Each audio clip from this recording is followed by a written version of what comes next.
Rangoon படத்தை direction பண்ண ராஜ்குமார் பெரியசாமி டைரக்ஷனில் சிவகார்த்திகேயன் மற்றும் சாய் பல்லவி சேர்ந்து நடிக்கிற படம் அமரன் SK21. இந்த படத்தோட டைட்டில் டீசர் இப்போ ரிலீஸ் பண்ணியிருக்காங்க. உண்மையிலே சொல்கிறேன், டைட்டில் டீசர் வேறு லெவலில் இருக்குது. யூடியூப்லேயும் டைட்டில் டீசருக்கு வேறு லெவல் ரெஸ்பான்ஸ் கிடச்சிருக்கு. இது முகுந்த் வரதராஜனோட பயோபிக் தான் இந்த அமரன் படமும்.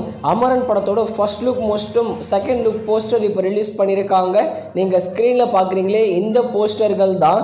இந்த படம் கண்டிப்பா வேற லெவல்ல இருக்க போகுது. நம்ம சிவகார்த்திகேயன் கெரியர்ல இந்த படம் கண்டிப்பா ஒரு டர்னிங் பாயிண்ட் மூவியா இருக்க போகுது. அடுத்து D50 நம்ம தனுஷ் டைரக்ஷன்ல தனுஷ், SG சூர்யா, காளிதாஸ், துஷாரா விஜயன் இவங்கெல்லாம் சேர்ந்து நடிக்கிற படம் D50. இந்த D50 படத்தோட ஃபர்ஸ்ட் லுக் போஸ்டரை நாளைக்கு February 19 லான்ச் பண்ண போறோம்னு அஃபிஷியலா சொல்லி ஒரு நியூ போஸ்டர் ரிலீஸ் பண்ணியிருக்காங்க. நியூ போஸ்டர் பார்க்க வேற லெவலில் இருக்குது. மோஸ்ட்லி இந்த படத்தோட டைட்டில் ராயன்னு வைக்க அதிகமான வாய்ப்பு இருக்குது. அடுத்து வணங்கான் நம்ம பாலா டைரக்ஷனில் அருண் விஜய் லீட நடிக்கிற படம். வணங்கான் படத்தோட டீசரை நாளைக்கு சாயந்தரம் 5 PM லான்ச் பண்ண போகிறோம்னு அஃபிஷியலாக சொல்லி ஒரு நியூ போஸ்டரும் வந்திருக்கு. நீங்கள் ஸ்க்ரீனில் பார்க்குறீங்களே, இந்த போஸ்டர் தான். இந்த படத்தை மோஸ்ட்லி இந்த சம்மருக்கு தியேட்டர்ஸில் ரிலீஸ் பண்ணுவாங்க.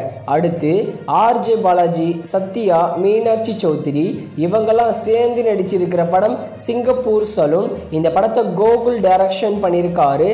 சிங்கப்பூர் சலூன் படத்தோட ஓவர்சீஸ் OTT ரைட்ஸை டென்ட் கோட்டா தான் வாங்கியிருக்காங்க. வர February 23 சிங்கப்பூர் சலூன் படத்தை OTTயில் ப்ரீமியர் பண்ணுறாங்க. இந்தியாவில் யார் வாங்கியிருக்காங்கன்னு எந்த ஒரு அப்டேட்டும் இல்லை. பட் February 23 ஓவர்சீஸ் டென்ட் கோட்டாவில் ப்ரீமியர் பண்ணுறாங்க.